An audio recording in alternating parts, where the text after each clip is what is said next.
Hello दोस्तों, polytechnic T20 warrior channel में आपका स्वागत है। आज हम लोग मैथ का एक नया पार्ट पढ़ने जा रहे हैं। इससे पहले हम लोग सर्किल पढ़े थे। आज हम लोग नया पार्ट में पढ़ेंगे जिसका नाम है टेंजेंट ऑफ द सर्किल, यानी वृत्त की स्पर्श रेखा। ओके, आगे बढ़ने से पहले मैं आपको एक बात बता रहा हूँ कि आपने अब तक मेरे चैनल को सब्सक्राइब नहीं किया तो आप चैनल को सब्सक्राइब कर लीजिए, बेल आइकन घंटी को बजा दीजिए, लाइक कर लीजिए, लाइक कर लीजिए, शेयर कर लीजिए अपने दोस्तों के साथ, अपने व्हाट्सएप फेसबुक पर शेयर कीजिए, कमेंट कीजिए। आप हम लोग को फीडबैक दीजिए कि कहाँ कहाँ हम लोग को इम्प्रूवमेंट करना होगा। और इससे पहले मैं एक बार और बता देता हूँ कि मेरे प्लेलिस्ट में जो है वो फिजिक्स और केमिस्ट्री जो पॉलिटेक्निक का सिलेबस देखते हुए तैयार किया गया है, उसका भी वीडियो है, आप जाकर वहाँ देख सकते हैं। चलिए मैं बातें ज़्यादा ना करते हुए हम अपना पढ़ाई स्टार्ट करते हैं। तो जैसे कि अब हम लोग पढ़ेंगे टेंजेंट ऑफ द सर्किल क्या होता है, यानी वृत्त की स्पर्श रेखा। तो क्या होता है कि मैंने बताया था कि जो कोई भी सर्किल हो, अगर कोई बाहरी पॉइंट से अगर कोई लाइन गुजरता है, अगर सर्किल को एक ही बार काटता है एक ही पॉइंट पर, तो उसका क्या होता है, टेंजेंट हो जाता है। ठीक है। अगर मान लीजिए कोई लाइन हो, सर्किल को 2 बार काटता है तो उसको क्या बोलते हैं, छेदक रेखा बोलते हैं, या ये दोनों होता है वो क्या होता है, जीवा होता है। ठीक है। अब कुछ प्रॉपर्टी देख लेते हैं।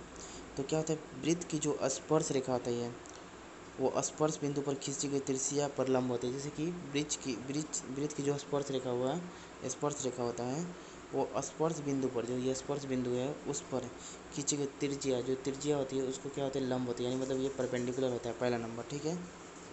अगर मान लीजिए कि वृत्त की ब्रह्मा बिंदु से, अगर मान लीजिए बाहरी बिंदु से कोई भी खींचा गया वृत्त पर जो त्रिज्या होती है, ठीक है ना, जो त्रिज्या होती है उसका लंबाई क्या होती है, सेम होती है। यानी मतलब कि ये पी है तो ये पी टी, और ये मान लीजिए एम है तो हमारा पी टी जो होता है वो पी एम के बराबर होता है। ठीक है। दूसरा चीज़, तीसरा क्या होता है कि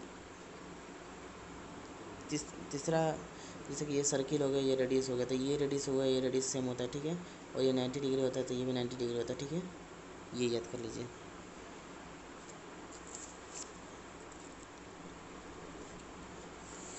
अब जैसे कि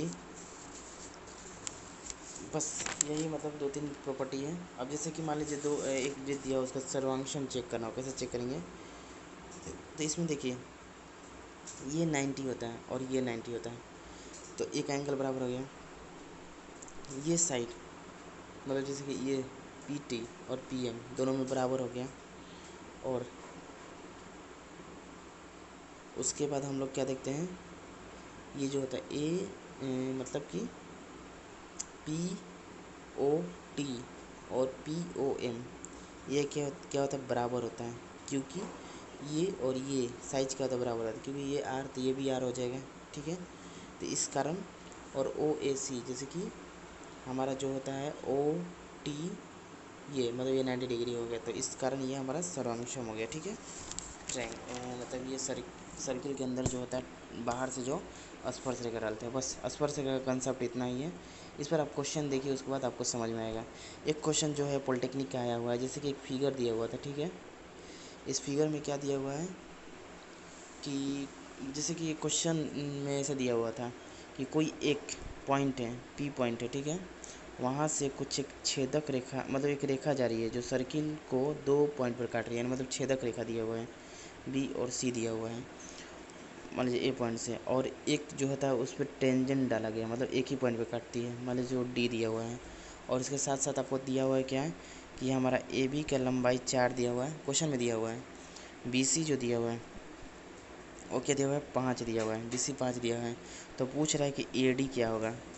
तो आपको पता होगा कि जो ए डी होता है वो क्या फार्मूला होता है, ए डी का स्क्वायर, याद कर लीजिए फार्मूला होता है ए डी का स्क्वायर, जो टेंजेंट पे होता है वो इक्वल टू होता है किसका, ए बी, यानी मतलब कि ये यहाँ से यहाँ तक का प्लस ए सी इंटू ए सी। ठीक है। तो यहाँ पर बस आपका वैल्यू बैठा देना है। ए डी पता है, ए सी हम लोग को नहीं पता, ए सी नहीं पता, तो इसी को A B plus B C लिख सकते हैं, यानी मतलब इसको ए बी लिख दिए हैं और इसको क्या लिख देंगे, A B plus B C. Equal to A D का स्क्वायर। तो यहाँ से ए डी निकल जाएगा, वही आंसर हो जाएगा। ठीक है, एक क्वेश्चन ये आया था। ठीक है, एक क्वेश्चन आपको इस टाइप से आया था कि जैसे कि दिया हुआ था पी क्यू आर एक समकोण त्रिभुज है, मतलब कि कोई सर्किल है उसके अंदर पी क्यू आर एक समकोण त्रिभुज दिया हुआ है। जैसे कि पी है या क्यू मतलब यहाँ सटा हुआ है और यहाँ पर आर एक समकोण त्रिभुज है। ठीक है ना, जिसमें पी क्यू जो पी क्यू भुजा दिया हुआ था 5 दिया हुआ और क्यू आर दिया हुआ 12 दिया हुआ है। ठीक है, तो पूछ रहा है कि वृत्त का व्यास क्या होगा, और जो मतलब कि ये तीनों जो त्रिभुज मतलब टच करता है सर्किल पर, तो व्यास क्या होगा। तो व्यास निकालने के लिए क्या होता है, पी आर निकालना है। तब पाइथागोरस थ्योरम आपको पता होगा, पी आर बराबर क्या हो जाएगा, पी क्यू का whole square plus R Q का होल स्क्वायर। ठीक है, तो हमारा पी क्यू कितना है 5 का होल मतलब कि 5 का होल स्क्वायर, और ये क्या होगा प्लस 12 का होल स्क्वायर, यानी 5 का होल स्क्वायर 25, 12 का होल स्क्वायर 144, यानी मतलब 169 हो गया, यानी मतलब 13 हो गया। तो क्या हो गया, इसका जो व्यास हो गया क्या हो गया 30 सेंटीमीटर हो गया। अगर आपसे पूछता त्रिज्या क्या है तो 13/2 कर देते हैं। ये भी क्वेश्चन आया हुआ है। ठीक है,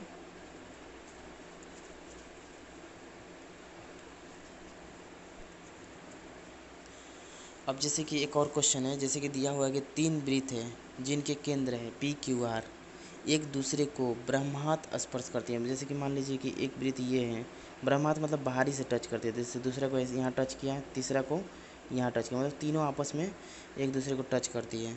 तो उसके बाद बोला गया है जैसे कि एक का सेंटर है पी, इसका क्यू और इसका आर। ठीक है, तो बोला गया है कि जो पी क्यू है, जैसे कि P Q Q R R S T, P Q दिया हुआ है, पी क्यू हमारा कितना दिया हुआ है, पी क्यू दिया हुआ है आपको 7, उसके बाद क्यू आर वो क्या दिया हुआ है 9, उसके बाद पी आर वो क्या दिया हुआ है 8। ठीक है, ये तीनों दिया हुआ है, तो ये तीनों दिया हुआ है। तो बताइए, तो पूछ रहा है कि वृत्त की त्रिज्या क्या होगी। ठीक है, तो सबसे पहले देखिए ये पी क्यू दिया हुआ है। ठीक है ना, ये पी क्यू दिया है मतलब 7 दिया हुआ है पी क्यू, यानी मतलब मान लेते हैं कि ये एक्स है। अगर ये एक्स है इस सर्किल के लिए तो ये भी एक्स ना होगा, क्योंकि रेडियस हमेशा ये सेंटर से पास हो रहा है तो सेम होगा। अगर ये वाई है तो ये भी ना वाई हो जाएगा, ये जेड है तो ये भी जेड हो जाएगा। ठीक है, तो एक्स प्लस वाई हमारा क्या दिया हुआ है, जैसे कि पी क्यू कितना दिया हुआ है 7, तो यानी उसको एक्स प्लस वाई करेंगे तो 7 दे देगा। पी आर यानी मतलब कि x plus Z, P R कितना दिया हुआ है 8, उसके बाद क्या दिया वाई प्लस जेड यानी मतलब कि आर क्यू कितना दिया 9। तो यहाँ से आप एक्स वाई जेड ये तीनों का वैल्यू आप निकाल सकते हैं। ठीक है, या आप यहाँ से क्या करिएगा तीनों को जोड़ दीजिएगा, तो हमारा क्या आ जाएगा X plus Y plus Z equal to क्या आ जाएगा 12। अब क्या करिएगा एक्स प्लस वाई बराबर 7 यहाँ पर रख दीजिएगा, तो यहाँ से जेड आ जाएगा, तो जेड आ गया तो मतलब हमारा ये रेडियस आ गया। उसी तरह मतलब कि एक्स प्लस जेड यहाँ रख दीजिएगा, एक्स प्लस जेड रखिएगा तो वाई आ जाएगा, यानी मतलब कि इसका एंगल मतलब कि रेडियस आ जाएगा। तो बस इस तरह मतलब ये क्वेश्चन बनेगा। ठीक है, कोई क्वेश्चन ज़्यादा टफ नहीं है, बस आप इसको बनाइए बन जाएगा। अब जैसे कि मैं आपको एक क्वेश्चन दे रहा हूँ, आप इसको सॉल्व कीजिएगा और आप कमेंट सेक्शन में कमेंट कीजिएगा इसका आंसर। जैसे कि एक वृत्त दिया हुआ है, ठीक है, और इस पर एक जीवा है, ठीक है ना, जो बाहर की ओर जा रहा है पी तक, और पी से एक स्पर्श रेखा यानी टेंजेंट डाला गया, सॉरी मतलब कि ये वृत्त है, ये वृत्त है। ठीक है, एक टेंजेंट डाला गया, ठीक है, जो टी पर है, जो पी टी यानी पी टी दिया हुआ है 6 सेंटीमीटर। ठीक है, और ये सेंटर है ओ, ठीक है, ए बी दिया हुआ है, मान लीजिए बी पी दिया हुआ है आपको 3 सेंटीमीटर। तो आपसे पूछ रहा है कि ए बी की कितनी लंबाई होगी, ए बी ये पूछ रहा है, ये जीवा की लंबाई कितनी होगी। ठीक है, आपको ये पता है और ये पता है। ठीक है, तो आपको बताया था पी टी स्क्वायर बराबर फार्मूला होता है total A P into P B, बस उस पर आप रख कर इसको बनाइए और आंसर इसका कमेंट सेक्शन में कमेंट कीजिए। चलिए, मैंने 3-4 क्वेश्चन आपको दिखा दिया स्पर्श रेखा पर किस टाइप से आता है, आप उसको ट्राई कीजिए, सॉल्व कीजिए। एक और क्वेश्चन आपको मतलब होमवर्क में दे देता हूँ, और उसका भी आंसर आप कमेंट सेक्शन में कमेंट कीजिए। जैसे कि एक सर्किल दिया हुआ है, ठीक है, और एक बाहरी एक पॉइंट पी दिया हुआ है, जो सर्किल को टेंजेंट डालते हैं मतलब स्पर्श रेखा इधर और इधर दो रेखा पे डाल रही है। ठीक है, और इसका सेंटर से क्या है कि ये परपेंडिकुलर डाला हुआ है और ये परपेंडिकुलर डाला हुआ है, ठीक है। और इसके बीच में ये पाई है, ठीक है ना, ऐसा फिगर दिया हुआ है। अगर ये बोल रहा है कि 30 डिग्री दिया हुआ है, 30 डिग्री, ठीक है। तो ये कितना है, एक्स है। तो आप बताइए, जैसे दिया हुआ है कि ए पी बी पी जो होता है, ए पी बी पी मतलब कि ये पी है, बी है और ये ए है, ए पी यानी ए पी बी पी एक दूसरे को पी पर काटती है। तो पूछ रहा है कि एक्स का मान क्या होगा, तो ये तो बन जाएगा। देखिए ये 30 दिया हुआ है, ये मान पूछ रहा है। ये तो क्या होता है, जब भी टेंजेंट डालते हैं और सेंटर से कोई भी लाइन डालते हैं तो ये क्या होता है, 90 डिग्री होता है। ये 90 है, ये 30 है, तो ये कितना होगा, आप इसको कमेंट कीजिए कमेंट सेक्शन में।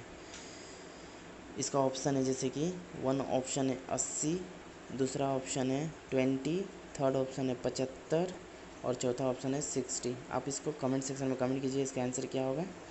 चलिए अब हम लोग ये वीडियो को यहीं पर समाप्त करते हैं और आप क्वेश्चन प्रैक्टिस कीजिए और आप चैनल को ज़रूर सब्सक्राइब कीजिए, अपने दोस्तों के साथ शेयर कीजिए ज़्यादा से ज़्यादा मात्रा में, ताकि हम लोग और इसी टाइप का मतलब कि वीडियो लाएं और इस पर और आपको क्वेश्चन मतलब प्रोवाइड करें, ताकि आपके एग्ज़ाम पॉइंट ऑफ व्यू से काफ़ी हेल्पफुल होगा।